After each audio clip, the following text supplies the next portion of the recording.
তো এই আমাদের এই প্রবাসী বর্তমান ইউটিউবাররা তারা ওই ব্যবসার কাছে যায়, যে বলে যে আপনি তো হাসিনার আমলে মাল ভালোই কামাইছেন, তো টাকা কিছু দেন।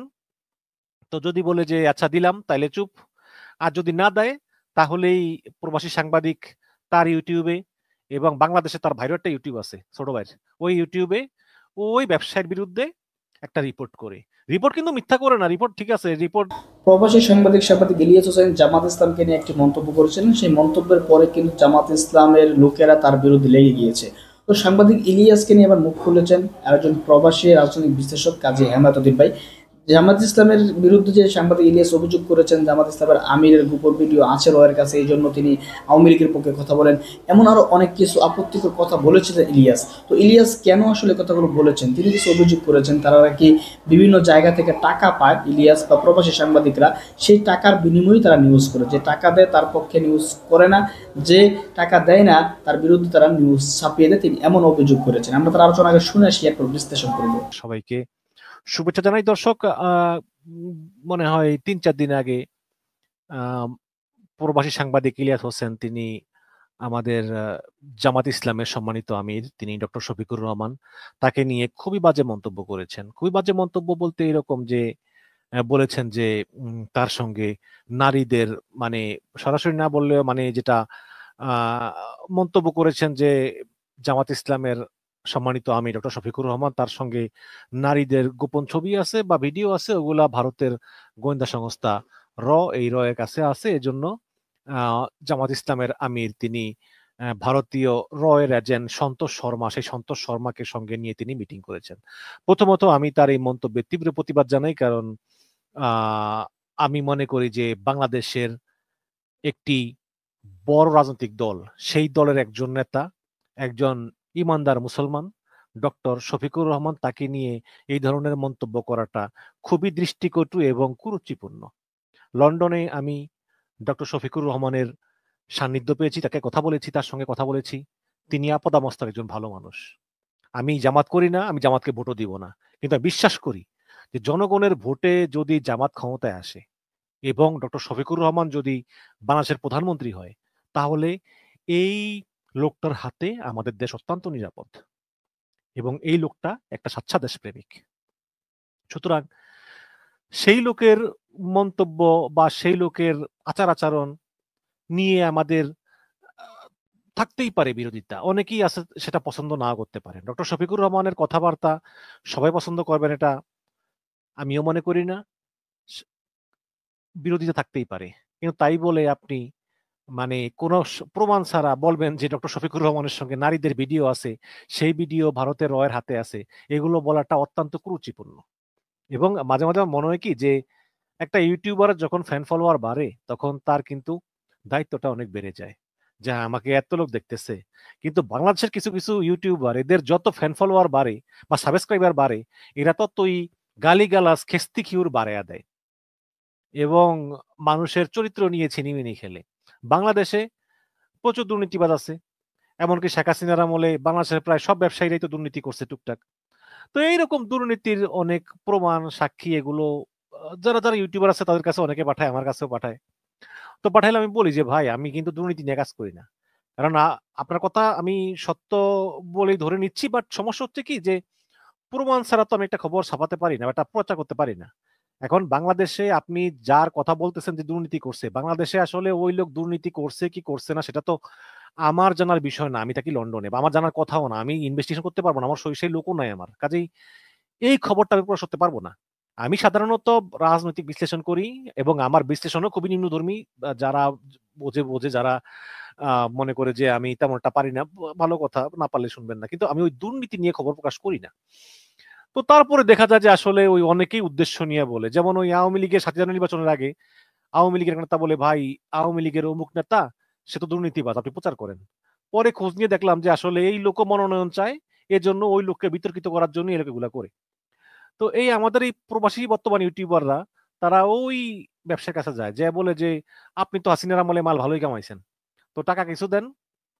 তো যদি বলে যে আচ্ছা দিলাম তাইলে চুপ, আর যদি না দেয় তাহলেই প্রবাসী সাংবাদিক তার ইউটিউবে, এবং বাংলাদেশে তার ভাইয়ের একটা ইউটিউব আছে ছোট ভাইয়ের, ওই ইউটিউবে ওই ব্যবসায়ের বিরুদ্ধে একটা রিপোর্ট করে। রিপোর্ট কিন্তু মিথ্যা করে না, রিপোর্ট ঠিক আছে, রিপোর্ট দুর্নীতি করছে কারণেই করে, কিন্তু যদি ব্যবসায়ী টাকা দেয় তাহলে ওগুলো চাইপা যায়। তো আমরা আজকাল যাদেরকে খুব বড় ইউটিউবার মনে করি, আমরা মনে করি তারা ফেরেস্তা বা তারা পীর, আমরা তাদের মুরিদ। এই পৃথিবীতে ভাই মুরিদ পীর বইলা কেউ নাই, সবারই দোষ আছে, তাই না? আহ আমি জানি না আমার কি দোষ আছে, নিজে দোষ তো নিজে দেখা যায় না, কিন্তু আমি তো মানুষ, দোষ থাকতেই পারে, প্রত্যেকটা মানুষেরই দোষ আছে পৃথিবীতে। এজন্য আমি কাউকে কাউকে ওই ভালো হওয়ার উপদেশ দেই না, কারণ আমি নিজেই জানি না, হয়তো কারণে কারণে হয়তো কোনো গুনাহ করে ফেলতেও পারি। তো যেটা বললাম যে ডক্টর শফিকুর রহমান তিনি জামাতের আমির, তাকে নিয়ে এই ধরনের কুরুচিপূর্ণ মন্তব্য করা একজন সাংবাদিক হিসাবে বা একজন ইউটিউবার হিসাবে সাংবাদিক ইলিয়াসের কোনো মতে উচিত হয়নি।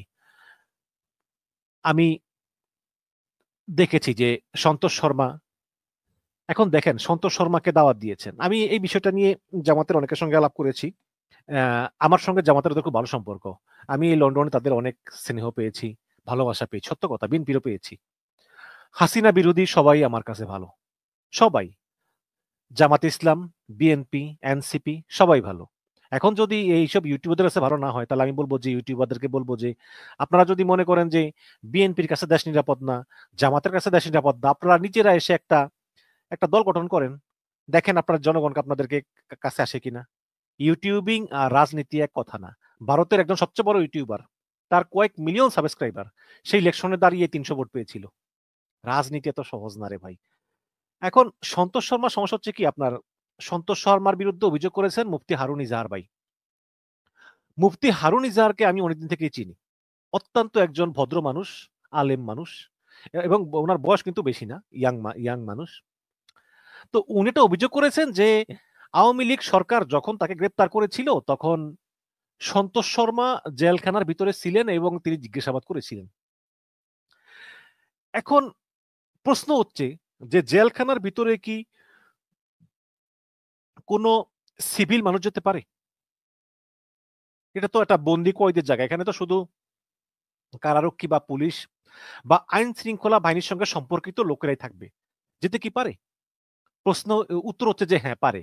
আমি আম, আমি উত্তর পূর্ব লন্ডনের কুখ্যাত কারাগার বেলমার্শ কারাগারে আমি 1 বছর কারারক্ষীর কাজ করেছিলাম, আমি ছিলাম কারারক্ষী। তো আমার সঙ্গে প্রচুর ডাকাত, খুনি, চোরাচালান কারবারি এদের সঙ্গে কথা কথা হতো, প্রতিদিন কথা হতো। এবং এমন লোকও আছে যে খুন করেছে, কিন্তু কথাবার্তা বলার সময় মনে হতো যে এটা তো স্বাভাবিক, এর পক্ষে তো আসলে খুন করা সম্ভবই না। কিন্তু দেখলাম যে না, আমাদের সিস্টেম আছে, সিস্টেম আমরা দেখতে পারি যে কে কি খুন করেছে। তো ওই লগ ইন করে সিস্টেমে ওদের ওই প্রিজন নাম্বার দিলেই সব ডিটেলস চলে আসতো। তো মাঝে মাঝে বলতাম যে এত ভালো ব্যবহার লোকটা, দেখি লোকটা কি করছে। পরে সিস্টেমেটিকে দেখতাম যে এই লোকটা খুনি বা এই লোকটা শিশু নিপীড়ক, এরকম এরকম আছে। তো আমাদের ওই সিস্টেম ছিল, ওটার নাম ছিল পিনমস। তো ওই পিনমস ওই আমি চাকরি ছাড়ার পরই ওই মিনিস্ট্রি অফ জাস্টিস থেকে আমাকে ওই সিস্টেম থেকে আমার আইডি পাসওয়ার্ড এগুলো রিমুভ করে নিয়েছে। তো ওই সময় থাকতো কি, ওই ওই গলায় একটা ইয়ে ঝুলানো থাকতো, ছোট একটা ওই যে একটা ওই যে ডিভাইস। তো আমার ওই পাসওয়ার্ডের অর্ধেক থাকতো আমার মুখস্থ, আর বাকি অর্ধেক পাসওয়ার্ড ওই আমার ডিভাইস থেকে নাম্বার দিতে হইতো, ওই নাম্বারটা আবার প্রতি 10 সেকেন্ড পর পর চেঞ্জ হইতো। তো দেখো এগুলা ভিন্ন প্রসঙ্গ। তো এই জেলখানায় আমি দেখেছি যে মানবাধিকার কর্মীরা আসে, তারা এসে তারা প্রিজনে দেখে যে কারাগারে যারা আছে তারা আসলে ঠিক মতো আছে কিনা বা ওদের উপর মানবাধিকার লঙ্ঘন হচ্ছে কিনা। হয়তো সন্তোষ শর্মা সেই কারণেই যেতে পারে। এখন আমার প্রশ্ন হচ্ছে যে মুফতি হারুন ইজাহার ভাই বলেছেন যে সন্তোষ শর্মা আমাকে জেরা করেছে, যে আমি ভারতের এজেন্ট কিনা বা আমি কোনো জঙ্গিদের সঙ্গে জড়িত কিনা। একজন মানবাধিকার কর্মী কি একজন বন্দীকে এই প্রশ্ন করতে পারে কারাগারে? উত্তর হচ্ছে পারে না। একজন মানবাধিকার কর্মী যদি কারাগারে যায় তাহলে তার কাজই হচ্ছে শুধু যাতে এই এই যাতে বন্দী অবস্থায় তার উপর কোনো মানবাধিকার লঙ্ঘন না হয় এবং সে যাতে কারাগারে খুব ভালোভাবে থাকতে পারে তা নিশ্চিত করা। সে জঙ্গি সংগঠনের সঙ্গে জড়িত নাকি সে আফগানিস্তান ফেরত, এই সমস্ত কোনো প্রশ্ন করার অধিকার একজন মানবাধিকার কর্মীর নাই। যদি সন্তোষ শর্মা প্রশ্ন করে তাহলে সন্তোষ শর্মা অবশ্যই অন্যায় করেছে। এখন প্রশ্ন হচ্ছে যে তাহলে সন্তোষ শর্মা মুখ খুলতেছেন না কেন? এখন আমার মনে হয় সন্তোষ শর্মা বলেন যে এই কে কি বললো টললো, আমি এটা নিয়ে কি মুখ খুলবো, এরকম হইতে পারে। বাট আমি মনে করি যে মুফতি হারুন ইজাহার তো আর কোনো সাধারণ মানুষ না, তিনি একজন আলেম মানুষ, অন্তত সন্তোষ শর্মার বলা যে আমার যদি ভুল করেন বলেন আমার ভুল হয়েছে, তাই না? ভুল হয়েছে, আমি দুঃখিত, বাস হয়ে গেল। আর যদি বলেন যে না আমি করি নাই, হারুন ইজাহার মিথ্যা কথা বলতেছে, সেটাও বলেন। আর যদি বলেন যে আমি আওয়ামী লীগের চাপে করতে বাধ্য হয়েছি, সেটাও বলেন, কারণ আওয়ামী লীগ তো অনেকেই চাপ দিত, তারপরে চাপ দিতে পারে, কিন্তু অন্তত মুখটা তো খোলেন, তাই না? তো এই হচ্ছে কি অবস্থা এখন। ভাই, অনেক সময় আছে অনেক কিছু বাধ্য হয়ে করতে হয়। আমরা জানি না যে সন্তোষ শর্মা যদি করেও থাকে সে কোন পরিস্থিতি করছে। সন্তোষ শর্মা একজন ভালো সাংবাদিক কিন্তু না। সন্তোষ শর্মা আহ, কালবেলাতে অনেক অপসাংবাদিকতাও করে। যেমন দিনাজপুরে একটা হিন্দুর মৃত্যু হলো না, একটা হিন্দু লোকের মৃত্যু হলো না, কি যেন নাম তার দিনাজপুরে, আচ্ছা সার্চ দিলে পাবো। সেই মৃত্যু নিয়ে প্রথম আলো, ডেইলি স্টার, কালবেলা, আজকের কাগজ তারা বলল যে ওই হিন্দু লোকটাকে পিটিয়ে মেরে ফেলা হয়েছে, প্রত্যক্ষদর্শী জানিয়েছেন যে অমুক সময় তাকে কিছু লোক পিটায়। আচ্ছা, ভালো কথা। এই নিউজগুলো আবার ভারতীয় মিডিয়া লুফি নিয়ে বলছে এই দেখছো বাংলাদেশ হিন্দু নির্যাতন। তখন পুলিশের পক্ষ থেকে বলা হলো যে আচ্ছা, দিনাজপুরের ওই হিন্দুকে যে পিটিয়ে মারা হয়েছে আপনারা লিখছেন যে প্রত্যক্ষদর্শীদের উদ্ধৃতি দিয়ে, এই প্রত্যক্ষদর্শীরা কারা আমাদেরকে একটু বলেন, আমরা খুঁজতেছি, তাহলে আমাদের এই মামলার তদন্ত করতে সুবিধা হয়। তখন প্রথম আলো, ডেইলি স্টার একজনের মুখ চাওয়াচাই করে বলল যে না না, আমাদের কাছে তো প্রত্যক্ষদর্শী নাই, আমরা হুজুকে দিয়া ফেলাইছি, আমরা দুঃখ প্রকাশ করতেছি। তখন প্রথম আলো, ডেইলি স্টার দুঃখ প্রকাশ করে ওই পিটিএ হিন্দুর মৃত্যু সংবাদটা প্রত্যাহার করে নেয়, দুঃখ প্রকাশ করে। কিন্তু কালবেলা আর আজকের কাগজ তখন ওটা রেখে দেয় এবং এখনো আছে।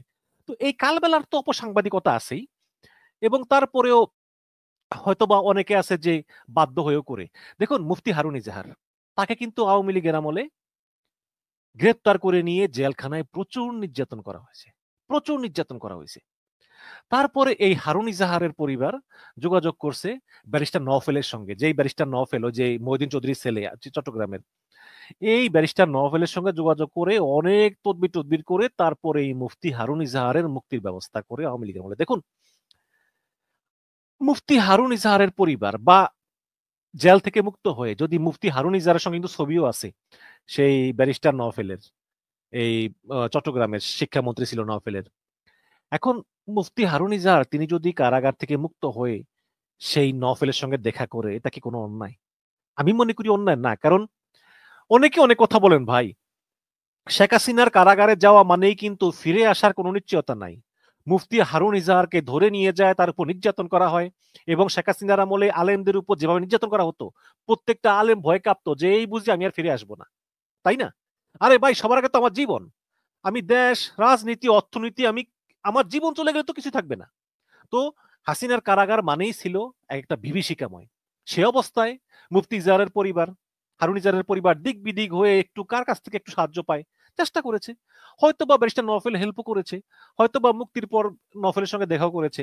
আমি এগুলো কিছুই আসলে অন্যায়ভাবে দেখি না, কারণ সিচুয়েশন মানুষকে বাধ্য করে অনেক কিছু করতে, যেগুলো আমরা আসলে অপরাধ হিসাবে দেখি না। এবং ব্যারিস্টার নওফেল তিনি একসময় শিক্ষামন্ত্রী ছিলেন, এবং হারুন ইজাহার সাহেব হয়তো কৃতজ্ঞতা প্রকাশ করেছেন যে যে আপনি হয়তো সুপারিশ করেছেন, আপনার কারণে আমি কারামুক্ত হয়েছি।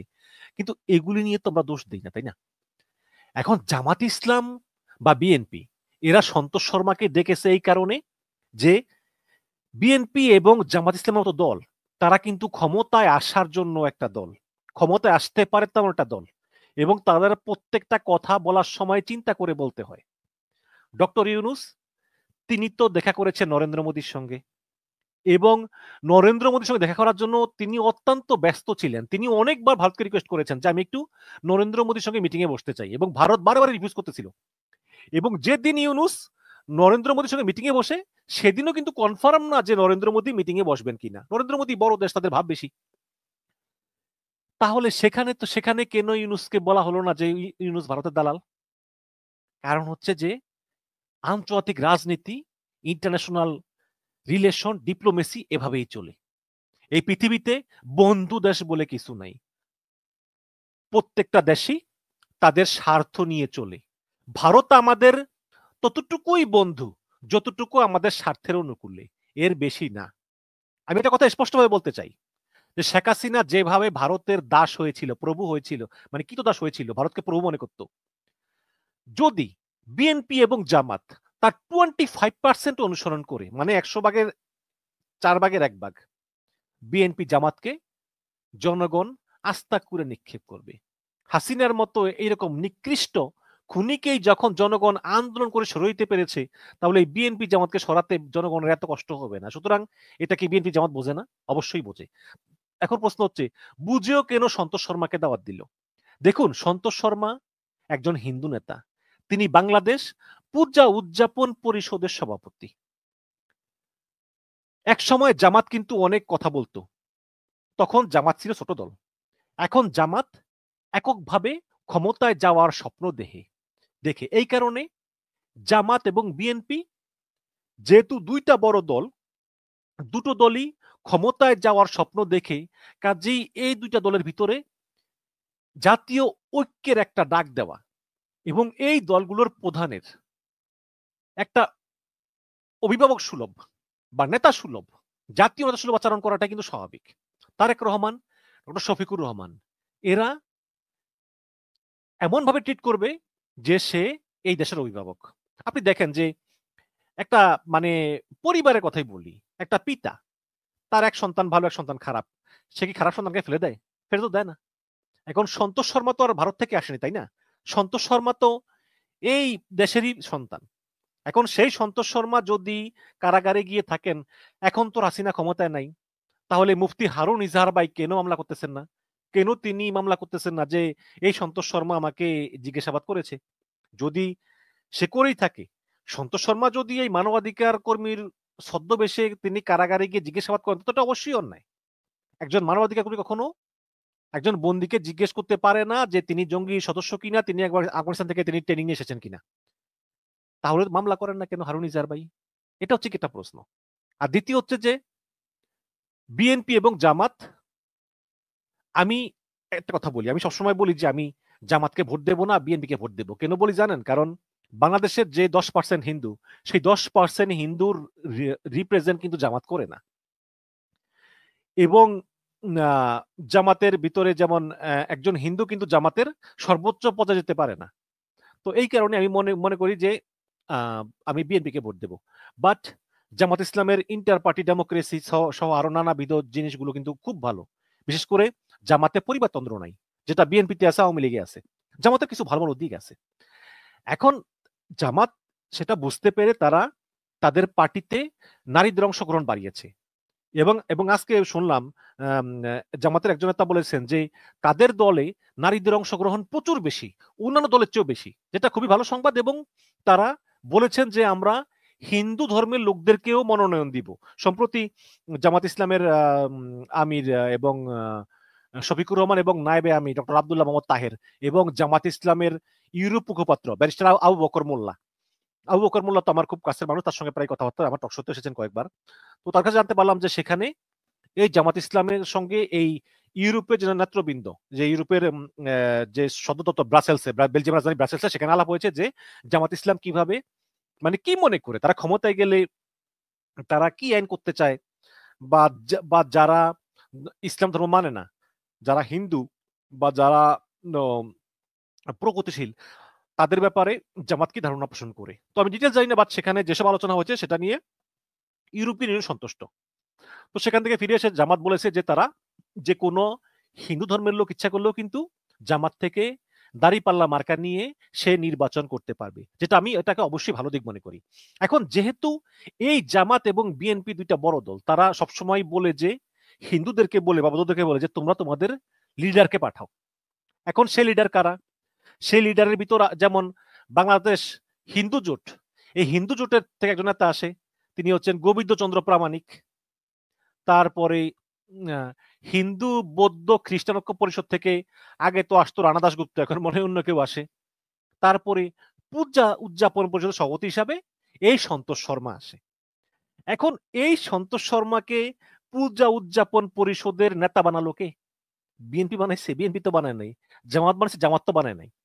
বানাইছে সেই সব হিন্দুরা যারা পূজা উদযাপন করে, সেই হিন্দুদের নেতা হয়ে এই সন্তোষ শর্মা এখানে যায়। এটার সঙ্গে বিএনপি এবং জামাতকে, তার মানে এদের সঙ্গে যুক্ত হয়েছে বলেই তারা ভারতের দালাল হয়ে গিয়েছে, এই বিষয়টা মোটেও তা না। বাংলাদেশের ক্ষমতা আসার পর একটা দল কি করবে না করবে সেটা একটা দলের অভ্যন্তরীণ বিষয়। প্রতিদিন শুধু ভারতের বিরুদ্ধে কথা বলবো, এটা ভারত বিরোধিতা না। ডক্টর ইউনুস তিনি কি ভারতের বিরুদ্ধে কোনো কথা বলেন? বলেন না। কিন্তু পলিসি করার সময় তিনি ইস্পাত শক্ত থাকেন। আপনি দেখেন সম্প্রতি ইউনুস সরকার ভারতের 30টা পণ্যের উপর নিষেধাজ্ঞা দিয়েছে। তিনি বলেছেন যে ভারত থেকে আমরা এই পণ্য আর কিনবো না। কেন কিনবেন না? কারণ তিনি মনে করেন যে ভারত থেকে এই পণ্যগুলো না কিনলে আমাদের দেশীয় কৃষকরা দাম বেশি পাবে। এই সিদ্ধান্তটা কি হাসিনা নিতে পারত? কখনোই পারত না। হাসিনারই সাহসই হতো না। কিন্তু ইউনুস সাহেব পেরেছেন। এই কারণেই আমি আগেও বলেছি, এখনো বলবো যে ভারতীয় পণ্য বয়কট আমরা কার কথায় করব? ইউটিউবারদের কথায় করব? প্রশ্নই আসে না। ভারতীয় পণ্য আমি তখনই বয়কট করব যখন কয়েকজন বড় বড় দেশপ্রেমিক অর্থনীতিবিদ একসঙ্গে বসে সিদ্ধান্ত নিবে, হ্যাঁ আমরা ভারতের এই পণ্য বয়কট করব, বাট এই পণ্য আমরা কিনতে পারি, অথবা আমরা পুরোপুরি পণ্য বয়কট করব। এবং এটার ইম্প্যাক্ট কি, এটার প্রোস কি, কনস কি, সুবিধা কি, অসুবিধা কি, লাভ কি, ক্ষতি কি, নানা হিসাব আছে। যখন আমাদের একজন ইউটিউবার সেই মানে হাসিনার আমলে ভারতীয় পণ্য বয়কটের ডাক দিয়েছিলেন ৭ই জানুয়ারি নির্বাচনের পরে, তখন জামাতের আমিরকে প্রশ্ন করা হয়েছিল যে আপনারা কি ভারতীয় পণ্য বয়কটে অংশগ্রহণ করবেন? তখন জামাতের বর্তমান আমির ডক্টর শফিক না না তখন নায়েবে আমির ডক্টর আব্দুল্লাহ মোহাম্মদ তাহের তিনি বলেছেন যে ভারতের পণ্য বয়কট করা হচ্ছে একটা বিশাল অর্থনৈতিক ব্যাপার। এটার গুরুত্ব বিশ্লেষণ করা উচিত এবং সুবিধা অসুবিধা এগুলো নিয়ে আলোচনা করে সিদ্ধান্ত নেওয়া উচিত। আমাদের দলের ভিতরে এই সিদ্ধান্ত হয়নি, সুতরাং আমরা ভারতীয় পণ্য বয়কটের আন্দোলনে আমরা নাই। এখন এই যে প্রফেসর ইউনুস ভারত থেকে 30টা পণ্য আনা বন্ধ করে দিল, সুতা টুতা আরো কি সহ, অবশ্যই তিনি বড় বড় অর্থনীতিবিদদের পরামর্শ নিয়েই তিনি এই কাজটা করেছেন। এবং এতে যদি আমাদের কৃষকের উপকার হয়, সাধুবাদ জানাই। আমাদের সবচেয়ে বড় স্বার্থ হচ্ছে আমাদের দেশ, আমাদের দেশের মানুষ, তাই না? আমাদের দেশের সার্বভৌমত্ব বিক্রি করে দিয়ে আমাদের দেশের থেকে সম্পদ যাবে আরেক দেশে, এরকম কোনো চুক্তি আমরা করব না। ভারত বা পাকিস্তান বা যেই দেশই বলেন না কেন, আমাদের ততটুকুই বন্ধু যতটুকু আমাদের স্বার্থের জন্য কাজে লাগে, এর বাইরে কিন্তু না। এই পৃথিবীতে ইন্টারন্যাশনাল পলিটিক্সে কোনো মানবতা নাই। আপনি যদি ভারতকে চাপ না দেন, ভারত কখনোই আপনার কথা শুনবে না। এজন্য ভারতকে চাপের উপর রাখতে হবে, ভারতও আবার আপনাকে চাপের উপর রাখতে চাইবে। এটাই হচ্ছে পৃথিবীর নিয়ম।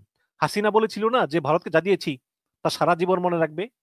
তখন সাংবাদিক জিজ্ঞেস করে যে তো আপনি কি পেয়েছেন? তিনি বলেন যে আমি পাওয়ায় নই, দেওয়ায় বিশ্বাসী। আরে শেখ হাসিনা মানে কত পারে, পাওয়ায় না দেওয়ায় বিশ্বাসী। এগুলো কেউ মনে রাখে না। আন্তর্জাতিক রাজনীতিতে কোনো দয়া মায়া নেই। সবাই সবাইকে চাপের উপর রাখে, সবাই সবার কাছ থেকে আদায় করে নেয়। কাজেই আমরাও আমাদের পাওনা আদায় করে নিব। তো যেটা বলেছিলাম, প্রফেসর ইউনূস কিন্তু ভারতের বিরুদ্ধে একটা কথাও বলেন না। তিনি বারে বারে বলেন যে ভারত আমাদের বন্ধু রাষ্ট্র, আমরা ভারতের সঙ্গে সম্পর্ক উন্নয়নে কাজ করে যাচ্ছি। এবং তিনি কিন্তু আল জাজিরার সঙ্গে যে ইন্টারভিউ দিয়েছেন গত পরশুদিন, সেখানেও তিনি বলেছেন যে ভারত আমাদের বন্ধু রাষ্ট্র, তাদের সঙ্গে সম্পর্ক উন্নয়ন আমাদের দরকার। কিন্তু কাজটা করেন কি? কাজটা করেন এমন ভাবে যাতে বাংলাদেশ স্বার্থ রক্ষিত হয়। এবং ভারত সরকার বা নরেন্দ্র মোদী কিন্তু ইউনুসকে পছন্দই করে না। কারণ প্রফেসর ইউনুস স্বাধীন চেতা, ধীর একজন মানুষ।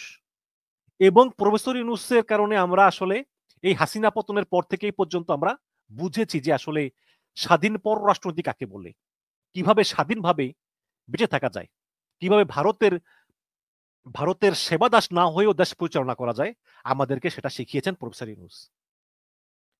এবং এই কারণেই ইউনুসকে ভারত পছন্দ করে না। কিন্তু ইউনুস কি সারাদিন ভারতের বিরুদ্ধে কথা বলেন? বলেন না। ইউনুস ভারতের বিরুদ্ধে একটা কথাও কিন্তু বলেন না। তিনি মুখে মুখে বলেন ভারত আমাদের বন্ধু, কিন্তু কাজটা করেন কি? কাজ করেন সব বাংলাদেশের স্বার্থে করেন, কারণ তিনি বাংলাদেশের চিফ অ্যাডভাইজার। ঠিক বড় বড় যে দলগুলো আছে যেমন জামাত, বিএনপি, এদের যে প্রধানরা আছে, এরাও কিন্তু ইচ্ছা করলে সব কথা বলতে পারে না। কারণ এই দলগুলো ক্ষমতায় যাওয়ার সম্ভাবনা আছে এবং ক্ষমতায় গেলে স্টেট টু স্টেট রিলেশনের সময় ভারতের সঙ্গে যোগাযোগ রক্ষা করে চলতে হয়। এবং এই কারণে যদি ভারতের বিরুদ্ধে এখন কোনো কথা বলে সরাসরি, ওইটা ওই রিলেশনে গিয়ে ক্ষতিগ্রস্ত করে। কারণ এরা তো এক সময় ক্ষমতা যাবে, তখন তো এই কথাগুলো উঠবে। কাজে সব কথা বলা যায় না ভাই। পলিটিক্স এবং ইউটিউবিং এক জিনিস না। সন্তোষ শর্মা তিনি একজন হিন্দুদের নেতা এবং এই নেতা হিন্দুরা নির্বাচিত করেছে, তারেক রহমানও করেনি, শফিকুর রহমানও করেনি, তাই না? তো এই কারণেই বলি যে দেশটাকে অস্থিতিশীলতার দিকে ঠেলে দিবেন না। আজকে আবার বললো যে এম আকাশ, সেই আকাশ সাহেব আসলে হচ্ছে কি মানে কিছু লোক আছে যে এরা আসলে যখন যেই দল ক্ষমতায় আসে সেই দলেরই চামচামি করে।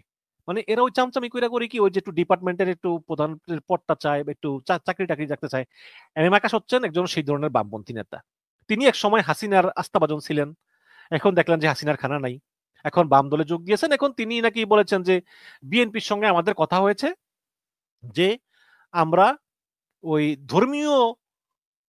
ধর্মীয় যে প্রগতিশীলতা বা না কি জানি ভুলে গেছি, যে মানে ধর্মীয় উগ্রপন্থার বিরুদ্ধে আমরা একসঙ্গে কাজ করব, এটা বিএনপির সঙ্গে নীতিগত সিদ্ধান্ত হয়েছে।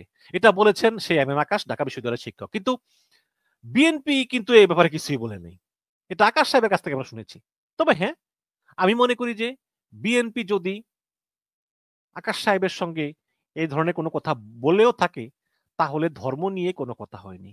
কারণ যারা ধার্মিক, যারা মুসলিম, তারা উগ্রবাদী না। কারণ আমার ধর্ম মুসলমান, আমি আমার ধর্ম ইসলাম, আমি মুসলমান, আমি আমার ধর্ম পালন করব, তাই না? এটা তো স্বাভাবিক। যে হিন্দু, সে হিন্দু ধর্ম পালন করবে, এটা কোনো উগ্রবাদিতা হতে পারে না। হয়তোবা কথায় কথায় এটা হয়েছে যে ধর্মীয় চরমপন্থা, যেমন বাংলা ভাই শায়েখ আব্দুর রহমান, ওই রকম কিছু আমরা চাই না। বা ওই যেই কুকি চিন আছে না, ওই যে চীনে কুকি চিন, এরকম সেটা যে ধর্মেরই হোক না কেন, আমরা এরকম উগ্রপন্থা চাই না। বাট একটা ধর্ম পালন করতে মানুষের অধিকার। শেখ হাসিনা আলেমদেরকে নির্যাতন করতো, যেই আলেমদেরকে নির্যাতন করতো, যেই আমাদের সেই হারুন ইজার ভাই, তিনিও তো জেলে ছিলেন অনেকবার। তারপরে মুফতি গুনবী ছিলেন, আম, রফিক মাদানি ছিলেন, আরো কত কত আমির হামজা হুজুর ছিলেন, কত কত আলেমদেরকে হাসিনা কারাগারে আটকে রাখতো, তাই না? কিন্তু আমরা সেই ধর্ম পালন করার স্বাধীনতা চাই। সেটা ইসলাম ধর্ম হতে পারে, হিন্দু ধর্ম হতে পারে। এবং আমরা ধর্ম পালন না করার স্বাধীনতা চাই। যার দরকার নাই ধর্ম পালন করবে, করবেন না। কিন্তু আপনি ধর্ম পালন করতে না চাইলে করবেন না, কিন্তু এমন কাজ করবেন না যেটা ধর্মপ্রাণ মুসলমানের মনে আঘাত হানে বা ধর্মপ্রাণ হিন্দুর মনে আঘাত হানে। কথা আছে কিন্তু, যে আপনি ধর্ম পালন করবেন না বলি আপনি ধর্মকে গালিগালাজ করবেন, তা কিন্তু হবে না। তো এই সমস্ত বিভিন্ন বিষয় আছে। এই সমস্ত বিষয় নিয়ে বিএনপি, জামাত, তারা যেহেতু ক্ষমতায় আসবে, তারা ইসলামী বিভিন্ন পার্টির সঙ্গে, অন্য ধর্মের সঙ্গে, প্রগতিশীল বিভিন্ন গ্রুপের সঙ্গে, বামপন্থী বিভিন্ন গ্রুপের সঙ্গে তাদের একটা কথাবার্তা, বাক্য বিনিময়, ডায়লগ, এগুলা হতেই পারে এবং এগুলা চলবে। এবং সবাই কিন্তু সব বিষয়ে একমত হবে না। সবাই যদি সব বিষয়ে একমত হতো তাহলে তো আর গণতন্ত্র থাকতো না, তাই না? তাহলে তো ওই বাকশালী সিস্টেম হয়ে যেত, যে হ্যাঁ একজন একটা বললো যে এইটাই, সবাই বলে ঠিক ঠিক। তখন শেখ মুজিব বলতো যে এইটা হবে, তখন সবাই বলতো ঠিক ঠিক। কাজে এই সমস্ত বিষয়গুলো আছে, মত আছে, দ্বিমত আছে। বাট একটা জিনিস হচ্ছে যে দেশের ব্যাপারে জামাত, বিএনপি, এনসিপি সবাই ঐক্যবদ্ধ। আমার সঙ্গে অনেকেরই কথা হয়, আমি আসলে আগের মতো রক্ষ করতে পারি না, আমি প্রচুর কাজে ব্যস্ত এবং মাঝে মধ্যে একটু আসি। কিন্তু আপনারা কারো কোনো কথা শুনবেন না। একটা কথা মনে রাখবেন, শুধু আমাদের, শুধুমাত্র আমাদের একমাত্র শত্রু হচ্ছে হাসিনা এবং আওয়ামী লীগ। এখন প্রশ্ন করবেন যে ভারত কি আমাদের শত্রু নয়? আমি বলবো যে ভারত আমাদের শত্রু নয়, ভারত আমাদের বন্ধুও নয়। ভারত ভারতের স্বার্থের জন্য সব করে। এই কারণে ভারতের সঙ্গে ডিল করতে হবে এমন ভাবে যাতে আমাদের স্বার্থটা ভারতের স্বার্থের চেয়ে বেশি হয়, যাতে আমরা ওই সম্পর্ক থেকে লাভবান হই। যদি ভারতের সঙ্গে কোনো সম্পর্ক করে আমরা লাভবান না হই, তাহলে ওই সম্পর্কের কোনো দরকার নেই। এর বেশি আর কিছু না। আমি মনে করি যে ক্ষমতা আসলে জামাতও ফলো করবে, বিএনপিও ফলো করবে। এবং আবার বলতেছি, যদি হাসিনা যেভাবে ভারতের সেবাদাসী ছিল, যদি বিএনপি জামাত ক্ষমতায় এসে তার মাত্র 25% প্রয়োগ করে, তাহলে এই বিএনপি এবং জামাত বাংলাদেশের মাটি থেকে বিতাড়িত হবে আওয়ামী লীগের মতো। মনে রাখবেন, সবার আগে বাংলাদেশ। কারণ এই হাসিনা পালিয়ে যাওয়ার যে গণ অভ্যুত্থান, যে জুলাই গণ অভ্যুত্থান, সেই জুলাই গণ অভ্যুত্থান আমাদের চোখে আঙ্গুল দিয়ে দেখিয়ে দিয়েছে যে আগের সেই দিন আর চলবে না। আগে সেই হাসিনার আমল ব্যাংকগুলো লুট করতো, ভূমিগুলো লুট করতো, প্রকল্পগুলো লুট করতো, নদীগুলো লুট করতো, বনগুলো লুট করতো, ব্যাংকগুলোকে খালি খালি করে দিয়ে যেত। এই যে বিদ্যুৎ মন্ত্রী বিপু বিদ্যুৎ চুরি করতো, লোডশেডিং করাতো, সেই দিনগুলো আর আসবে না। প্রফেসর ইউনুস যেই নতুন দিনের সূচনা করেছেন, তিনি যেভাবে রাষ্ট্র চালাচ্ছেন, এই যে ফয়েজ সাহেব আমাদের ওই যে সড়ক এবং সেতু মন্ত্রী, বিদ্যুৎ মন্ত্রী, কি সাধারণ চলাফেরা, উনি কথা বলেন, ওই যে গত পরশুদিন শুনলাম যে উনি বললেন যে অনেকে ভিডিও দেখায় যে আমি নাকি কয়েক কোটি টাকার মালিক হইছি, তো আমার হচ্ছে এক পা কবর, আমি টাকা দিয়া করুম কি? প্রফেসর ইউনূসের সরকারের অনেক বদনাম আছে, অনেক ব্যর্থতা আছে, অনেক দুর্বলতা আছে, বাট একটা কথা মনে রাখবেন, তার সরকারের একটা লোকের বিরুদ্ধেও কিন্তু দুর্নীতির কোনো অভিযোগ নাই। দুর্নীতির অভিযোগ নাই। ওই সম্প্রতি আসিফের বাবা একটা লাইসেন্স মনে করছে, বাট করে কাজ টাজ করতে পারে নাই এবং উনি ক্ষমাটমা চাইছে। দুর্নীতির অভিযোগ নেই, অন্তত মানুষের বিশ্বাস তারা অর্জন করতে পেরেছে। এখন অবশ্যই গণতান্ত্রিক দেশে তো আর অন্তর্বর্তীকালীন সরকার দীর্ঘদিন থাকবে না। প্রফেসর ইউনূস নিজেই বলেছেন যে ডিসেম্বর থেকে জুন পর্যন্ত এর ভিতরে তিনি যে কোনো এক সময় তিনি ক্ষমতা দিয়ে চলে মানে সরি নির্বাচন দিয়ে চলে যাবেন, তারপর জনগণ যাকে ভোট দেয় তার কাছে ক্ষমতা হস্তান্তর করে চলে যাবেন, যতটুকু সম্ভব সংস্কার করে তারপর চলে যাবেন। তারপর যে ক্ষমতায় আসবে তাকে কিন্তু এই নতুন দিনের রাজনীতির সঙ্গে তাল মিলিয়ে চলতে হবে। তার বিরুদ্ধে ওই যে ভূমি দখল, লুটপাট, চাঁদাবাজি, ব্যাংক লুট, এগুলো কিন্তু আর করা যাবে না। এখন আপনারা হয়তো বলবেন যে ভাই, বর্তমানে যেই দল আছে, এইসব দল তো কিছু কিছু জায়গায় চাঁদাবাজির অভিযোগ আছে। হ্যাঁ, এটা আমি অস্বীকার করতেছি না, চাঁদাবাজির অভিযোগ আছে, বাট এত কিছুর পরেও এত কিছুর পরেও বাংলাদেশে বা পৃথিবীতে গণতন্ত্রই হচ্ছে সবচেয়ে সর্বোত্তম পন্থা শাসক নির্বাচন করার ক্ষেত্রে। বাংলাদেশের মানুষকে তাদের শাসক নির্বাচন করার অধিকার দিতে হবে। যদি বিএনপি চাঁদাবাজের দল হয়, আপনি জনগণকে বলেন যে বিএনপিকে ভোট দিয়েন না, তাই না? অন্তত এটুকু তো বিশেষ আমাদের আছে যে প্রফেসর ইউনূসের অধীনে নির্বাচনটা হবে অত্যন্ত সুষ্ঠু এবং নিরপেক্ষ। তাহলে আপনি যদি মনে করেন যে বিএনপি ক্ষমতা আসা উচিত না, আপনি জনগণকে বুঝান। আপনি যদি মনে করেন যে জামাত সন্তোষ শর্মার সঙ্গে মিটিং করে ভুল করেছে, আপনি জনকে বলেন যে জামাতকে ভোট দিও না। আপনি যদি মনে করেন যে এনসিপি ছাত্রদের দল তারা ভালো করবে, আপনি বলেন তাদেরকে ভোট দিতে। কিন্তু at the end of the day বাংলাদেশের যে 12 কোটি ভোটার তারাই নির্ধারণ করবে বাংলাদেশের পরবর্তী শাসন ক্ষমতায় কে যাবে, কে হবে বাংলাদেশের পরবর্তী প্রধানমন্ত্রী। এবং সেজন্যই আমাদের দেশে নির্বাচনটা খুবই জরুরি, যেটা ডিসেম্বর থেকে জুনের ভিতরেই হবে। তবে আমি অনুরোধ করব যে বিএনপি, জামাত বা যারাই ক্ষমতা আসুক না কেন, তাদের কাছে অনুরোধ থাকবে যে প্রফেসর ইউনূস তাকে আপনার রাষ্ট্রপতি পদে অন্তত বসাবেন। তারপরে ডক্টর আশিক, তিনি বিডার চেয়ারম্যান, তাকে পদে রাখবেন। আমাদের মুশফিকুল ফজল আনসারি ভাই রাষ্ট্রদূত, উনাকে রাখবেন। তারপরে এই যে এই বিদ্যুৎ বিদ্যুৎ উপদেষ্টা ফাওয়াজ সাহেব, ফয়েজ সাহেব, তাকে রাখবেন। তারপরে আইটিসি উপদেষ্টা ফায়াজ তৈয়ব আহমেদ ভাই, তাকে রাখবেন। এরকম কিছু লোককে রেখে দিবেন। এর ভিতরে আবার শুনলাম এই রোহিঙ্গা নাকি 1,80,000 ঢুকছে এতদিন, না 1,50,000 ঢুকছে এতদিন, শুনলাম না 1,10,000। এতদিন শুনলাম যে রোহিঙ্গারা নাকি চলে যাবে, এখন আবার শুনি রোহিঙ্গা ঢুকতেছে। তারপরে আমাদের এই এখন জাতীয় নিরাপত্তা উপদেষ্টা, আগে ছিল রোহিঙ্গা বিষয়ক উপদেষ্টা, পিনাকি ভট্টাচার্যের কাছের লোক, গুরু, আহ, তিনিও তো কিছুই কিছুই বললেন না। তিনি তিনি একদম চুপ করে রইলেন। তো যাই হোক, এগুলো হচ্ছে রাজনৈতিক ব্যবসা, অনেক কিছুই ঘটে। শুধু একটা কথাই বলতে চাই যে ইউটিউবাররা যা বলবে এগুলো এগুলো আসলে কানে দিবেন না। ইউটিউবাররা অনেক সময় অনেক কথা বলে। এই ইউটিউবাররা দেখবেন আজকে কথা বলে, কালকে কথা বলে, এবং একটা মানুষ সম্বন্ধে সহজেই মন্তব্য করে ফেলে। আমি আমার লাইফে কখনোই কিন্তু শেখ হাসিনার ব্যক্তিগত চরিত্র নিয়ে কোনো কথা বলিনি, কারণ আমি মনে করি যে একটা লোকের ব্যক্তিগত চরিত্র সম্পূর্ণই তার নিজের ব্যাপার। আমি শেখ হাসিনাকে খুনি বলেছি, স্বৈরাচার বলেছি, ভোট চোর বলেছি, কিন্তু এর বাইরে কোনো কথা বলিনি। কিন্তু আজকে এই ইউটিউবাররা দেখি বলে যে মানে শফিকুর রহমানের মতো একজন মাটির মানুষ, ডক্টর শফিকুর রহমান, তিনি এত নির্যাতিত হয়েছেন, তিনি নিজে অসংখ্যবার কারাগারে গিয়েছেন।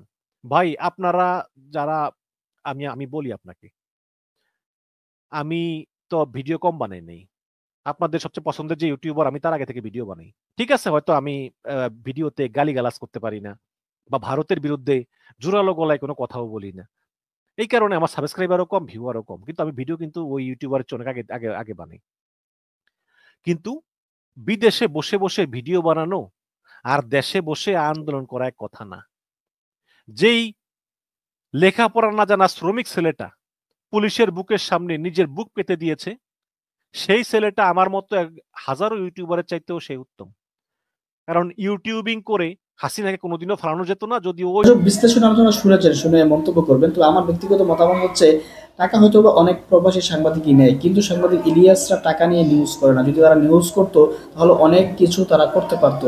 বিগত সরকারের আমলে বর্তমান এই সরকার আসার পর অনেকের কাছ থেকে টাকা নিয়ে অনেক কিছু করা যেত, কিন্তু জামাত ইসলামের বিরুদ্ধে কথা বলার জন্য সাংবাদিক ইলিয়াসকে টাকা দিতে হবে বা তার কাছ থেকে টাকা খেয়েছেন, আমার এটা বিশ্বাস হয় না। তো আপনারা আলোচনা শুনেছেন এবং দীর্ঘদিন যাবত সাংবাদিক ইলিয়াস হোসেনকে আপনারা ছিলেন, আপনারা অবশ্যই মন্তব্য করবেন।